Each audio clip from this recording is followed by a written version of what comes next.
নবী করিম সাল্লাল্লাহু আলাইহি ওয়াসাল্লাম ইরশাদ ফরমাইয়াছেন, যে ব্যক্তি সবে কদরে ঈমানের সহিত এবং সওয়াবের নিয়তে ইবাদতের জন্য দাঁড়ায়, তাহার পিছনের সমস্ত গুনাহ মাফ করিয়া দেওয়া হয়। আসসালামু আলাইকুম ওয়া রাহমাতুল্লাহি ওয়া বারাকাতুহু। সম্মানিত দর্শক শ্রোতা, দিনী ভাই ও বোনেরা, আশা করি মহান আল্লাহ তাআলা আমাদের সবাইকে অনেক অনেক ভালো রেখেছেন, সুস্থ রেখেছেন। আলহামদুলিল্লাহ, সমস্ত প্রশংসা ফজল ও কর্ম সেই মহান আল্লাহ তাআলার জন্য, যে মহান আল্লাহ তাআলা আমাদেরকে শারীরিক মানসিকভাবে সুস্থ রেখেছেন, হায়াতের জীবন দান করেছেন, সৃষ্টি শ্রেষ্ঠ জীব আশরাফুল মাখলুকাত হিসেবে দুনিয়াতে পাঠিয়েছেন, শ্রেষ্ঠ নবী শ্রেষ্ঠ উম্মত হওয়ার তৌফিক দিয়েছেন, এবং যেই মহান আল্লাহ তাআলা আমাদেরকে দয়া করে, মায়া করে, অনুগ্রহ করে, ভালোবেসে পবিত্র মাহে রমজানের রোজাগুলো রাখার তৌফিক দিচ্ছেন। এই জন্য সেই মহান আল্লাহ তাআলার দরবারে শুকরিয়া আদায় করছি, আলহামদুলিল্লাহ। আবার লাখো কোটি দরুদ সেই রাসূলের উপর, যাকে সৃষ্টি করে মহান আল্লাহ তাআলা সৃষ্টিকুলের সম্মান, ইজ্জত, মর্যাদা, মর্তবা বহুগুণে বাড়িয়ে দিয়েছেন, সেই রাসূলের উপর দরুদ সাল্লাল্লাহু আলাইহি ওয়াসাল্লাম। সম্মানিত দর্শক শ্রোতা, দিনী ভাই ও বোনেরা, এই মুহূর্তে যে যেখান থেকে এই ভিডিওটা দেখছেন, প্রত্যেকে জানাই আন্তরিক ধন্যবাদ এবং মোবারকবাদ। আশা করি, দোয়া করি মহান আল্লাহ তাআলা প্রত্যেকের জীবনকে সুন্দর করুক, সহজ করুক, দিন অনুযায়ী চলার তৌফিক দান করুক, আমিন। তো ভিডিও শুরুর আগে সবাইকে অনুরোধ করবো, ভিডিওটা শেষ পর্যন্ত দেখবেন, দিন প্রচারের উদ্দেশ্যে ভিডিওটা শেয়ার করে দিবেন এবং পরবর্তী ভিডিও পাওয়ার জন্য আমাদের সাথেই থাকার চেষ্টা করবেন ইনশাআল্লাহ। আমরা প্রতিনিয়ত আমাদের চ্যানেলে ইসলামিক ভিডিও আপলোড করে থাকি। তো আজকে আমরা লাইলাতুল কদর বা শবে কদর সম্পর্কে আলোচনা করার চেষ্টা করব।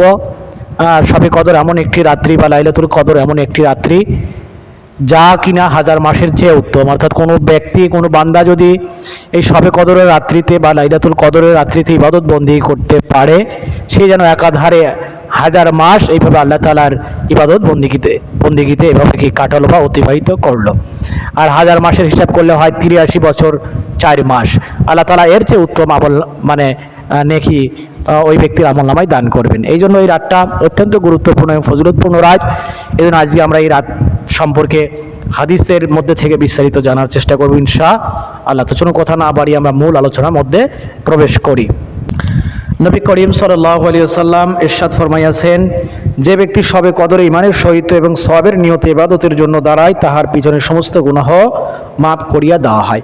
নবী করিম সাল্লাল্লাহু আলাইহি ওয়াসাল্লাম ইরশাদ করেছেন, যে ব্যক্তি ঈমানের আশায়, ঈমানের সহিত সওয়াবের আশায়, নেকির আশায় এই রাত্রে, অর্থাৎ শবে কদরের রাত্রিতে, লাইলাতুল কদরের রাত্রিতে নামাজে দাঁড়ায়, ইবাদতের জন্য দাঁড়ায়, তাহার পিছনে সমস্ত গুনাহগুলো মাফ করে দেওয়া হবে। সুবহানাল্লাহ।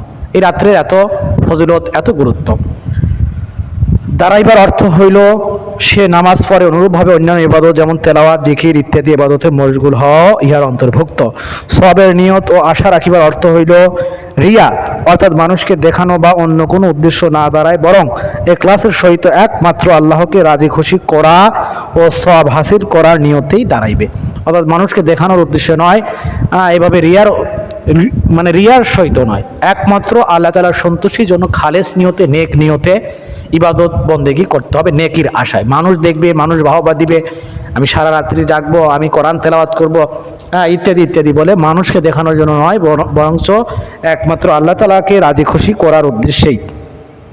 খাত্তাবী রহমতুল্লাহ বলেন, ইহার অর্থ হইল বুঝিয়া শুনিয়া সওয়াবের একিন করিয়া মনের আনন্দ এবং শওকের সহিত দাঁড়াইতে হইবে।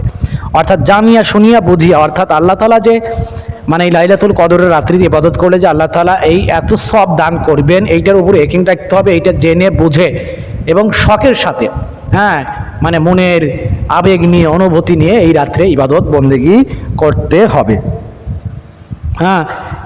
বোঝা মনে করিয়া কি এই রাত্রি ইবাদত করা যাবে না। বোঝা মনে করে যে এই রাত্রি ইবাদত করলাম, নিজের কাছেই বোঝা মনে হলো, এরকম না। নিজের ইচ্ছায় একেবারে স্বাধীনভাবে, ইচ্ছাকৃতভাবে, শখের সঙ্গে, আবেগের সঙ্গে ইবাদত করতে হবে। আর ইহা তো স্পষ্ট কথা যে সওয়াবের একিন যত বেশি হইবে, ইবাদতের কষ্ট সহ্য করা ততই সহজ হইবে। এই কারণেই আল্লাহর নৈকট্য লাভে যে যত বেশি তরক্কি করিতে থাকে, ইবাদত বন্দেগীতে তাহার মগ্নতা ততই বাড়িয়া যায়। এখানে এই কথাও জানিয়ে রাখা জরুরি যে উপর উল্লিখিত হাদিস বা অন্যান্য যেসব হাদিসে গুনাহ মাফের কথা বলা হইয়াছে, ওলামায়ে কেরামের মতে উহার দ্বারা সগীরা গুনাহকে বোঝানো হইয়াছে। কেননা কোরআন পাকে যেখানে কবিরা গুনাহের কথা আসিয়াছে, সেখানেই তওবা করার কথাও আসিয়াছে।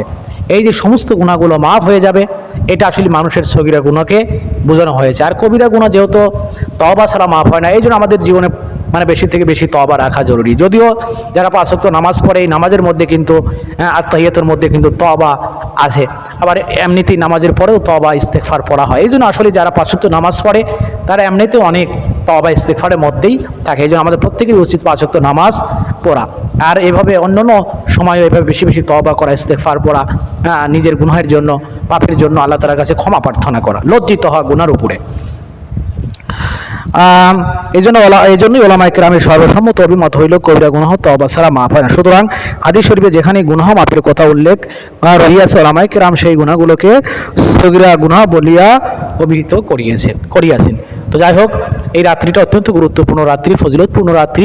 এই রাত্রিতে ইবাদত বন্দেগী করলে পারে, এই রাত্রিতে বেশি বেশি তওবা ইস্তেগফার পড়লে, আল্লাহ তাআলার কাছে ক্ষমা চাইলে, মাপ চাইলে অবশ্যই আল্লাহ তাআলা আমাদেরকে মাফ করে দিবেন। কিন্তু শর্ত হলো মানে মাফ হওয়ার পরেও বা ওই গুনাহ থেকে বিরত হওয়ার পরেও যদি আবার নতুন করে সেই গুনাহ একইবার মানে বারবার করা হয় একই গুনাহ, তাইলে কিন্তু হবে না। আমি মানে মিথ্যা কথা বলতেছি, এইটার জন্য তওবা করতেছি, আবার সেই মিথ্যা বলতেছি, চুরি করি ওইটার জন্য তওবা করি, আবার চুরি করি, জেনা করি, ব্যভিচার করি, তওবা করি, আবার সেই কাজটা বারবার করি, সুদ খাই, তওবা করি, আবার সেই সুদটা বারবার খাওয়া হচ্ছে, ঘুষ খাই, তওবা করি, আবার সেই ঘুষটা বারবার খাওয়া হচ্ছে। এটার দ্বারা আসলে তওবা করা হচ্ছে না, বরং আল্লাহ তাআলার সাথে ঠাট্টা বিদ্রূপ করা হচ্ছে। তওবা ওইটাকেই বলা হবে যেইটার ব্যাপারে তওবা করা হবে, ওই কাজে আর কখনোই ফেরত যাওয়া হবে না এবং সে মনের থেকে লজ্জিত হবে।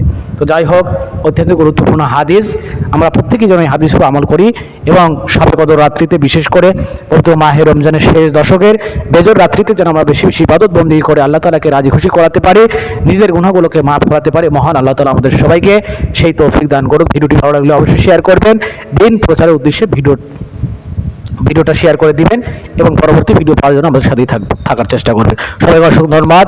আসসালামু আলাইকুম ওয়া রাহমাতুল্লাহি ওয়া বারাকাতুহু।